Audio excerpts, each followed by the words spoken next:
And for more on this situation, we're joined this morning by Dr. Mark Gopin from the Institute for Conflict Analysis and Resolution at George Mason University. Dr. Gopin, thanks for being here. Thank you very much. So Benjamin Netanyahu was here for 2 days, leaves, but apparently not a whole lot accomplished. Does that surprise you? No, this was a long time coming, and the headlines in Israel today are that he comes back ashamed and isolated. And that seems to be part of Israel's problem right now is isolation internationally. They've been increasingly isolated over the years, but now they're losing a significant portion of United States public opinion as well. Tell me what I think the president and Benjamin Netanyahu had hoped to accomplish during this 2-day visit. Anything? I'm not sure President Obama had an agenda. I think that they wanted a complete stop to the settlements in order to get to the proximity talks between Palestinians and Israelis. And it's clear that Netanyahu can't control his coalition, and particularly the ultra-Orthodox Shas that are building the settlements in East Jerusalem, or he doesn't want to. And he's ready to go it alone in order to keep his coalition alive and keep his power.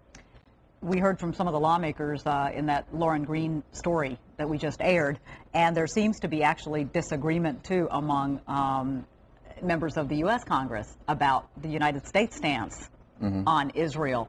So what does that do in terms of U.S.-Israeli relations? Well, going back 20 years, Congress has always been advocating for whatever the so-called pro-Israel lobby, AIPAC, says, and then the White House is in charge of foreign policy and regional relations. Right. So they're paying a heavy price in the region, and also now the military security establishment considers this a strategic threat to its troops. General Petraeus is saying that this really could hurt the U.S. So military. we're seeing a lining up, and it's also, of course, Democratic-Republican politics, right? Because this is a weak link in Obama's popularity if there is a rift with Israel. But 70% of the Jewish population in the United States even believes that both sides should be pressured into a deal.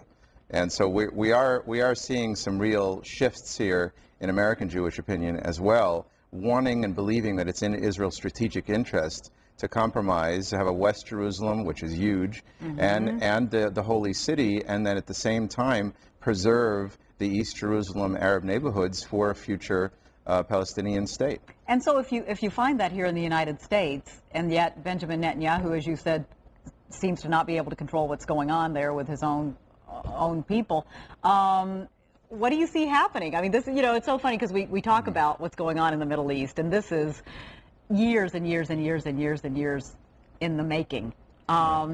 Is there a real chance for peace? I've worked at this for 27 years, and I can say that systematically the governments really need more people-to-people relations in order for there to be constituency on both sides for a truly nonviolent compromise and coexistence. This high-level work, which George Mitchell is a brilliant man, right, but it cannot go on if there's not a political constituency on the Israeli side that really, really wants the compromise. And that's where the United States, I think, needs to focus in order to create the groundwork for a true compromise on both sides. So what does the United States then need to do?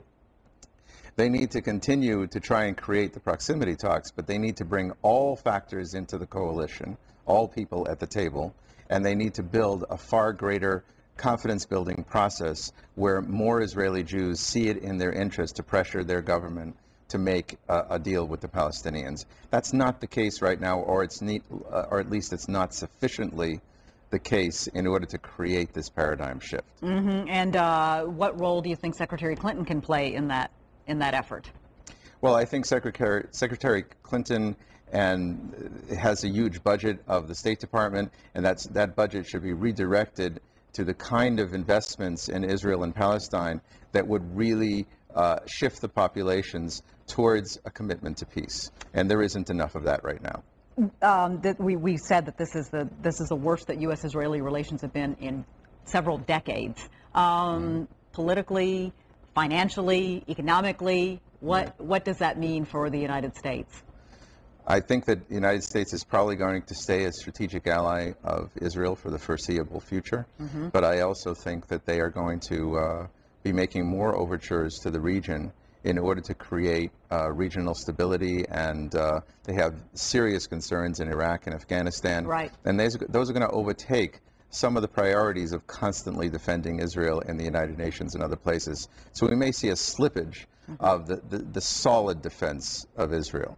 And that's unfortunate for Israel, and it really requires some shifts in thinking in the Israeli electorate. Okay, we'll see what happens. Thank you so much, Dr. Martin Thank you. Open. Appreciate you being here.